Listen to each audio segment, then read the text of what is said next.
नमस्कार, स्वागत है आपका आपके अपने चैनल टारगेट 360 विथरम में। दोस्तों, इस चैनल के माध्यम से आपको नई भर्तियों, कट ऑफ, रिजल्ट आदि के बारे में अपडेट मिलती रहती है। तो जो लोग चैनल पर नए हों, कृपया चैनल सब्सक्राइब कर लें और बेल आइकन को प्रेस कर लें, जिससे आने वाली वीडियो का नोटिफिकेशन आप तक पहले पहुँचे। दोस्तों, मैं बात करने जा रहा हूँ आज प्राथमिक शिक्षक भर्ती के बारे में कि सरकार ने जो है प्राथमिक शिक्षक भर्ती यूपी सरकार ने अलाउ कर दी है। अब वो कैसे की है, कहाँ से कटिंग की है, क्या हम लोगों के लिए ये भर्ती सही है या बस एक छलावा टाइप का है, तो इस सब सारी चीज़ों के बारे में हम लोग डिक्लेयर करेंगे। तो दोस्तों, सबसे पहले मैं बात करता हूँ कि जो कहाँ से ये मुद्दा उठा, कहाँ से ये भर्ती बन के तैयार हुई। तो अखिलेश यादव जी की सरकार में 1,37,000 शिक्षा मित्रों को एज ए सहायक अध्यापक समायोजित किया गया था। लेकिन अंत में क्या हुआ कि ये सरकार आई और उसके बाद माननीय सुप्रीम कोर्ट ने जो था उसको रद्द कर दिया भर्ती की। तो 1,37,000 जो है पदों पे जो शिक्षा मित्र भर्ती थे उन्हें निकाल दिया गया। लेकिन सुप्रीम कोर्ट के आर्डर के अनुसार सुप्रीम कोर्ट ने यूपी सरकार को ये आदेश दिया था कि आने वाले समय में 1,37,000 सहायक अध्यापकों की भर्ती होगी। उसी क्रम में क्या हुआ कि इन्होंने एक भर्ती 68,500 की भर्ती कराई थी। योगी सरकार ने 69,000 की भर्ती कराई थी। दोस्तों, ये 68,500 की भर्ती थी, ये लिखित परीक्षा के आधार थी। 40-45 का कट ऑफ था। लेकिन उसमें से भी क्या हुआ, तो कुल मिला के टोटल 1,37,000 लोगों की भर्ती इन्होंने कराई।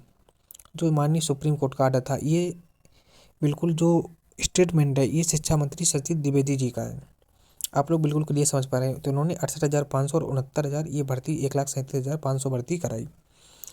क्या हुआ था, 68,000 जो 500 भर्ती थी उसमें क्या हुआ था कि 40-45 कटाव रखा गया था। लेकिन कुछ ऐसी पेपर का जो शेड्यूल था उसमें क्वेश्चन का आंसर लिखने को आया था, तो बहुत से बच्चे उसको भी नहीं क्रॉस कर पाए और लगभग 22,000 पद 22,500 पद खाली रह गए उस 68,500 की भर्ती में। फिर देखो आगे क्या होता है कि 68,500 और एक अनियमितता क्या बढ़ती गई, उसमें ओबीसी और एससी को जो आरक्षण था वो एक नियम के अनुसार उन्हें आरक्षण नहीं मिल पाया। दूसरी बात ये थी, एक तो 22,000 पद खाली निकल गए।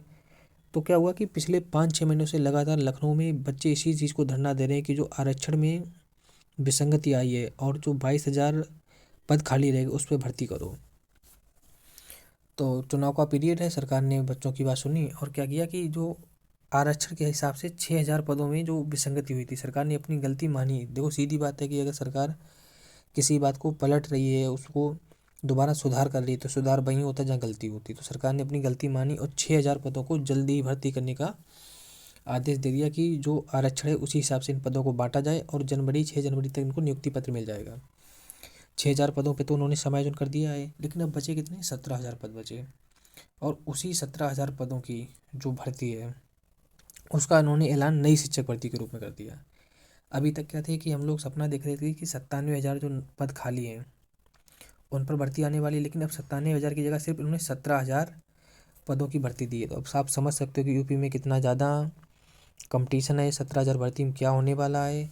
तो बहुत सारी चीज़ें ऐसी हैं जो बच्चों हम लोगों को बहुत ज़्यादा परेशान कर रही हैं। तो ये बिल्कुल खुश होने की बात नहीं है। 17,000 भर्ती, 97,000 हम मांग रहे थे, 17,000 भर्ती मिल रही है, तो ये इनका कोई तोहफा नहीं है। बस इन्होंने क्या कि आरक्षण के हिसाब से ओबीसी को आरक्षण दे दिया, एससी को आरक्षण दिया, तो वोट बैंक को बढ़ाने के लिए ये सब चीज़ें। तो सब लोग अभी एकजुटता बनाए रखिएगा और जो ये 17,000 भर्ती इसको इंक्रीज करके कम से कम 60,000 तो कम से कम 57,000 भर्ती को रूप में तब्दील कराइए, तभी हम लोगों की जीत होगी, अन्यथा कोई जीत नहीं होगी। दोस्तों, जानकारी मैंने बिल्कुल एक ऑथेंटिक जानकारी दी है और आप देख पा रहे होंगे कि शिक्षा में मंत्री जो है उनका ये ट्विटर अकाउंट है सतीश द्विवेदी जी का, वहाँ पर ये 17,000 रिक्त पदों की भर्ती के लिए इन्होंने आदेश दे दिया। ये भर्ती कब शुरू होगी, देखो मोस्टली यही है कि इसका जो अध्यादेश जारी होगा वो टेट की परीक्षा के बाद ही होगा, टेट की परीक्षा और रिजल्ट के बाद, उससे पहले तो कुछ नहीं होना है। तब तक हम लोगों का यही काम है कि एक संघ और संगठन बनाए रखिए और इस भर्ती को 17,000 से इंक्रीज करा के कम से कम 57,000 भर्ती तक लाइएगा। दोस्तों, अगर जानकारी आपको अच्छी लगी हो तो चैनल को लाइक कर दें, वीडियो को लाइक कर दें और चैनल को सब्सक्राइब कर दें, जिससे आने वाली हर अपडेट, जैसा कि आपने देख पा रहे हो कि बिल्कुल मैंने ऑथेंटिक अपडेट दी है, ऑथेंटिक अपडेट आपको मिलती रहे। थैंक यू, धन्यवाद।